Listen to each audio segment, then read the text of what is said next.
So that is the government. They want to come through, and they have. I mean, they have a platform, but there's still too much controls and manipulation, and special interest, and the ordinary social media isn't exactly independent-minded.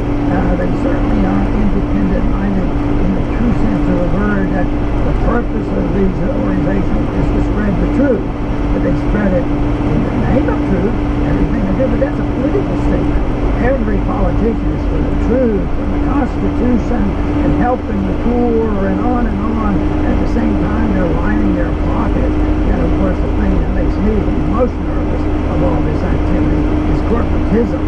Once the business people get these partnerships with government, watch out, because it's happened probably from the very beginning. It's always the case in every situation. I used to have the toughest time trying to accept the fact that big business in this country back in the 20s and early 30s could possibly be supportive of fascism in Germany. There's no way. They're business people, and that now I think the evidence is very clear in some of the associations, so I fear that a lot. But in some ways, it's almost unavoidable, just out of self-defense, because if you want to stay out of the way of this combination and the problems you get into with the government, you can't exist. It's the government creation or allowing you to exist at all, because everything is licensed and everything is regulated. So sometimes it's just out of survival. So it's pretty tough sorting it out. And I think it's easy, at least for me, to think about it, and other libertarians to think about, the purity of a libertarian state, which we don't think is going to come tomorrow or next week. But we know what we like. We like freedom. We like individualism, and we like to be responsible.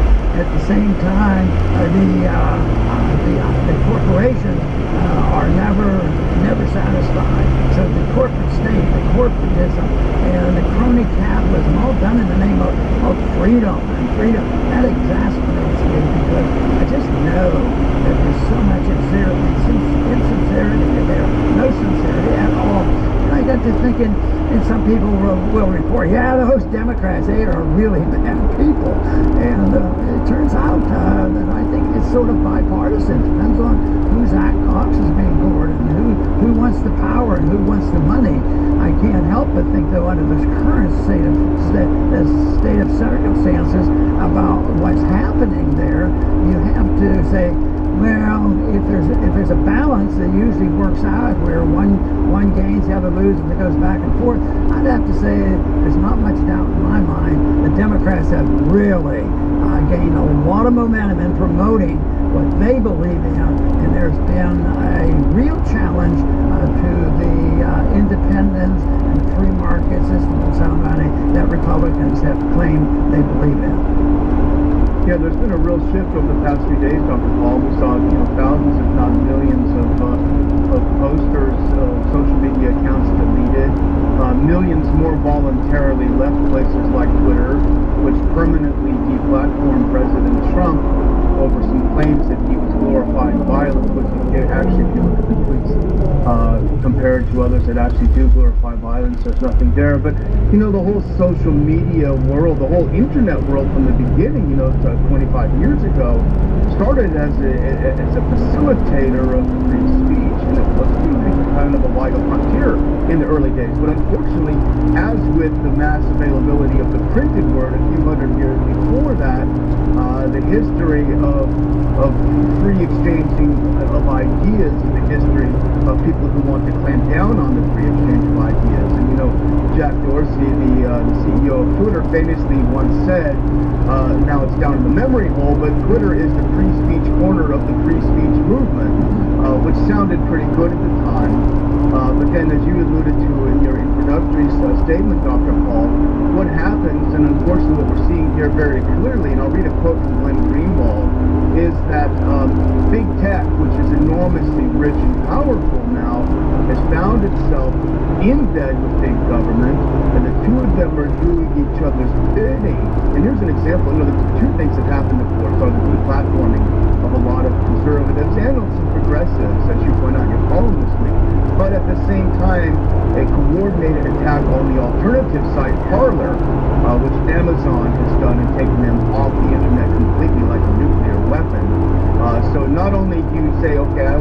Twitter anymore, I'll go to Parler. No, you can't go to Parler either.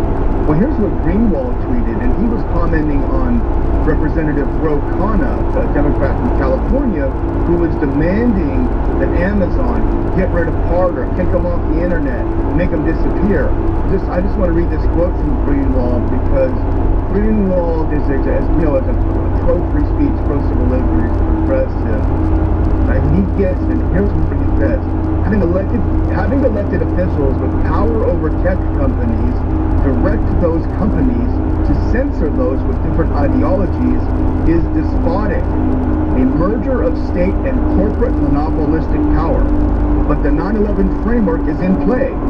If you dissent from any of this, you're pro-terrorist, and that's how they're framing it. And that's the real danger, Dr. Paul, is big tech jumping into bed with big government people like Ro Khanna, who want nothing more than to silence the opinions of people who they disagree with. You know, that's great, because he very intellectually attacks the real source of the problem and points out what it is, because I think it's the ideology that we have to attack, and he does it. He does it in a non-partisan manner, because he's been recognized, less so now because there's more partisanship than there was the division that comes and goes, and that is the contest between progressives and conservatives, where conservatives are have been seen to be not as concerned about civil liberties as the progressives. So you have progressives, and you had the traditional progressive. They generally thought about protecting civil liberties, and they thought about,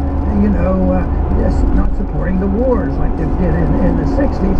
But that has all gone by. It is so powerful, in the factions, and I think the labels mean nothing, because progressives now, you can't predict what they're going to do.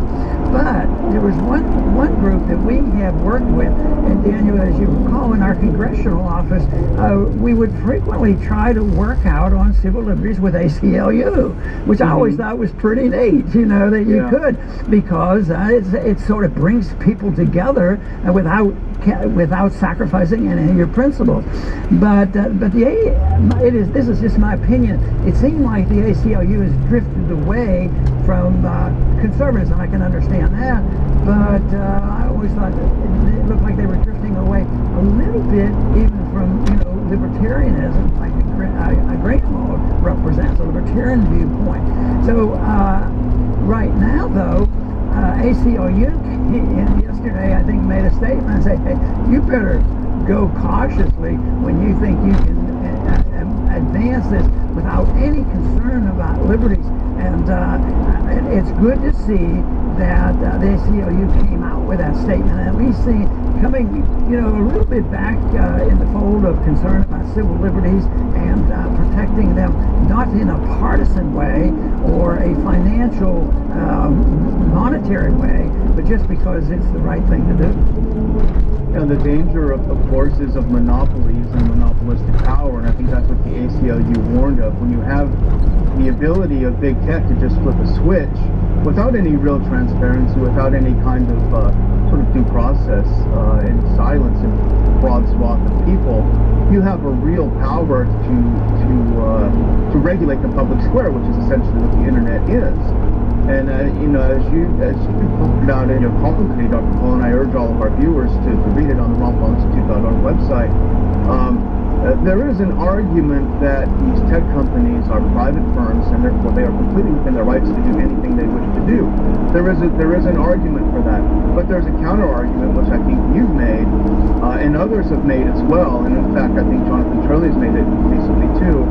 Is that the big tech companies have grown so into a sort of a symbiosis with government that you can't almost look at them as entirely private entities. We talked about this before the show, Dr. Paul, is that Amazon was never a profitable company until they partnered with the CIA and the Defense Department for massive contracts hosting cloud services for the U.S. intelligence community and military community. This is how they've made their profits, and they continue to make profits. And so when they are making their money in bed with government, and government tells them, in the person of someone like Ro Khanna, hey, get Parler off, really think they do. I mean, this is the real danger, and I think it undermines the claim that this is a pure private capitalistic enterprise that's acting independently according to its own, fiduciary responsibility to its shareholders. Yes, and one thing that's coming out now, and it's been out for a long time, and I struggle with trying to understand it because I'm looking for a precise answer, and that's dealing with Section 230 of the Communications Act. And it's back in the news again, and I keep thinking, why is there such animosity, especially animosity with the 2 days or 3 days left of a campaign, and they have to show how truly loyal they are to this animosity that they want to express because they don't like people talking like the president has talked, and I don't want to defend the way he talks either. But this liability waiver, it just doesn't sound right. But then if you look into exactly how some of these organizations came about, and they get waivers, Daniel, you already mentioned that they do business with the government, and all of a sudden they don't have any they have a waiver, they can't be liable, and they have their arguments, which sounds, plausible. Well, that's so we can let anybody say whatever they want, on our webpage. Of course, that isn't the reason. So they claim they oppose these things, but in reality, they don't oppose it. And I think this is one thing is that we do know how this is lined up politically. And it's not by political parties. As a matter of fact, I think when 230 was passed, I think there was bipartisanship in passing this, and people have been a little satisfied until it's been involved because the authority and the power that has grown with these companies. But it's very clear, and this annoys people when it's very clear what you believe in, and Trump has been very clear he opposed 230. And it's very clear that the companies who sort of, well, this is the way we protect our consumers so they get to express themselves, and they might benefit a little bit from it. And the thing that Daniel was talking about, actually, there's a lot of times they do work with the government, and they get a lot of contracts, all the various companies, for national security reasons. It's not just to make money, but they are participants, they're partners in making sure that we're secure and we can follow everybody and get all this information. So the fact that I wouldn't say very little, but it's sort of a sign that's not why Trump is being threatened with being thrown out of an office and a race to throw him out, because pretty soon he has to leave anyway. It's because the whole fact is 230 is sort of quiet and silent. But I wonder, and somebody who knows a lot more about this than I do, I'm just wondering whether 230 is very, very important, for the companies, the survey company, the social network companies. So, but I just don't like to see. I started my whole talk today with, I don't like to see the combination of big business and government, and taking little business and making them big business, and they serve it because it lends to trouble. And so often when it gets out of hand, too often people end up fighting over this, and we have a little bit of that activity going on now around the world with some of these subjects countries fighting over this. And I think we have a long way to go before we have a better arrangement of trade and travel between the various countries. And certainly it's not super attractive to imagine the internet being regulated like a public utility. That lends itself to all sorts of other problems.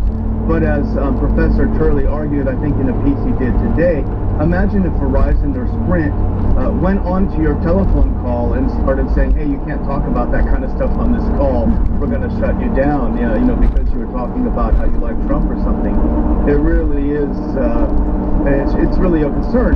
But the one thing, and I just want to bring it up because you mentioned it in your column again this week, which is that nobody really seems to have had any big problem with the fact that big tech and big government teamed up for many, many years, particularly under the Obama-Biden administration, to do overseas exactly what they're now doing at home, which is to choose which people the U.S. government likes and wants to have in power, and which people it wants to overthrow. And if they like you, they give you all sorts of devices to communicate with your supporters. If they don't like you, big tech teams up with big government and prevents you from having free speech. And Dr. Paul, you and I and so many others critical of our interventionist foreign policy have watched this over the years saying, this is going to come home to roost, this idea that the tech and big government decide who gets to get elected overseas and who doesn't is going to come home to roost, and you ring about it. And I think that's exactly what we're seeing. And because people didn't stand up on principle against this interventionist foreign policy, now all of a sudden when these millions of conservatives are hit with being banned, they're saying, well, this isn't fair. I didn't see that coming. Well, you should have seen that coming. Right. And, I think there will be more talk of this. I think in a few months when the economy's in shambles, bipartisanship is going to change its nature. They are going to come around to saying, well, maybe the people do have, maybe those weird conservatives have a point, about 230. It is a problem, and it's been used against the conservatives and the Republicans and Trump. People are very upset about this. Then they're going to come up, this is sort of my thinking on this issue, Daniel, is they're going to say, well, we better do something about it. Let's have a reform. let's go and reform it. Like they always reform the Patriot Act. They always reform it, but they never make it any better. But they're going to go in there and do it, and it'll sound good because it sounded good when they did it. I mean, if you listen to the argument, say, well, that's good. We want the people to have the right to post on these websites, but that isn't what's going on right now. It's used as a tool to keep people off the website. It's doing exactly the opposite of why it was put on there, to allow people to express themselves.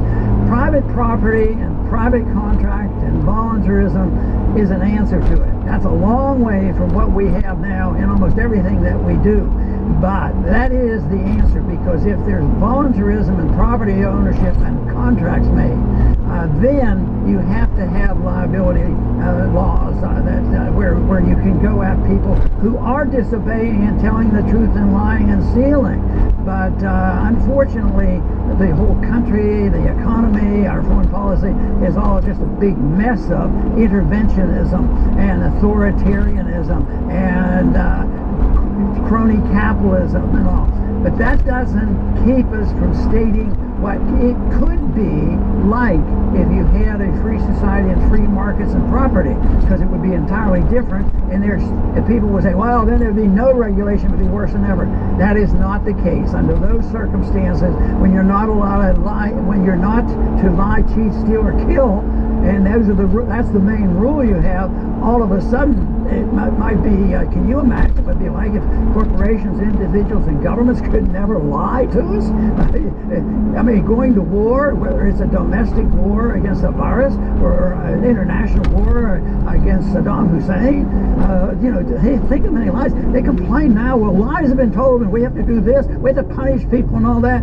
Well, think about the people who died with our foreign policy, but they never get held accountable for that, and that is where the real problem is. Which there wouldn't be so much discrimination in favor of that system if we had a more free society that honored and respected a non-violent approach. Indeed, Dr. Paul. And the purges on Twitter and the defection of a lot of conservatives on Twitter is one thing, but what I think, just to sort of, I guess, close out my thoughts on the social media, Dr. Paul, is this coordinated attack on Parler as sort of a 1-2 punch. It's interesting because it wasn't necessary. It's objectively true, and Glenn Greenwald is writing about this, actually, he tweeted that he's writing about it right now, that Parler was not a big player in coordinating this sort of legendary assault on the Capitol, which really can seem to consist of a couple of guys putting their feet on Nancy Pelosi's desk. I guess that's worse than the 1812 sacking of the White House. But Parler was not involved. It was primarily Facebook and Twitter actually that were used to coordinate the meetings down there. But nevertheless, there's a coordinated attack against Parler. It started with them being blacklisted from the app stores of Apple and Google for having a free speech platform. And then it went to the pressure on Amazon to just simply blow them out of the water, which they did. They could no longer host their company up on Amazon. And then, interestingly enough, in a coordinated fashion, every single one of their vendors canceled contracts unilaterally, even down to their lawyers canceled contracts. So that, I think, really shows the power, the political power of big tech in bed with big government to simply silence and wipe out any alternatives and really reinforce the monopoly. So if we're, we sort of started this show, it's certainly the title talking about a silver lining, and I would just like to finish with two things. First of all, the silver lining, I think, is this wake-up call that, hey, things are not going to cruise along very easily for those of us who value free speech, who don't recoil at seeing someone write something that they disagree with, right? It's not going to be smooth sailing now, but there are millions and tens of millions of people who believe like we do, and I think they've all of a sudden just been alerted, just been woken up, and I think that's a good, healthy, positive thing, and let's hope for the best. And Dr. Paul, my final statement actually is a kind of a good news statement. And last week, you remember, I urged people to sign up for Lon Paul Institute updates. I reminded them that we don't sell or loan their names out. This is just so we can keep in touch in case we get the key platform. Well, we had a 4% increase in people who signed up for our updates. And that is really thrilling for us. We get to keep in touch, not to bother you, but just to keep going. So I will add again a link in the description where you can sign up for free updates. We won't bother you again, but we will keep in touch and stick together. And if something happens to us, we'll let you know what our next moves are. So thanks, and back to you, Dr. Paul. Very good. The debate going on right now, unfortunately, it has no debate about principles, what the role of government ought to be. It's who's going to win the political battle for power. And that existed forever. It existed at the beginning of our country. But this is especially that way right now. Because when you see the people being upset right now, they want to punish anybody that disagrees with them. So they're even suggesting, well, he disagreed with us and he did this, he voted wrong. They should be expelled from the government, from the Senate. They know it's absurd, but that fits the role of cultural Marxism. The more absurd it is and the more unlikely it is, people say, are they crazy? Are they crazy? No, I think we know exactly what they're doing. They're trying to drive us crazy and say, well, this doesn't make any sense to it. It doesn't make any sense long-term and on principle, but it makes a lot of sense for people who like to benefit from these kind of conditions. But even the control of the money raising, they're putting on sanctions. There was so much of that put on with this administration. Sanctions here, and it was opposite of the free trade beliefs that I have. Sanctions on everybody. Well, that's what's happening here, putting sanctions on bank. Well, no, he didn't vote the right way, and he didn't do this, and he donated money here, and some of it probably will come up legally, but the intention is very immoral, and it's destructive, and it's designed to promote power and money, and that's where the real problem is. So I too agree much with what Daniel was saying about this. There is a silver lining, and to me it's an enlightenment. And I've always been more optimistic than people think I should be. But I try to put it in the perspective of 100 years, 200 years, 1,000 years. Are we making any progress? Are we advancing, intellectually and for civilization? I've always been frustrated. Civilization and what has happened, last 100 years has been fantastic. All the things in development of what just the average person had and what the middle class in our country had, but are starting to lose it. But this is something. My beef is all this modern activity and all the progress we've been making. So much of it's used for evil. Especially, let's just think of how much money and power has been used to build military weapons. And because we don't understand the basic rule of civilization is don't kill each other and don't steal from each other, we end up with this mess that we have, and we end up using the technology to kill each other.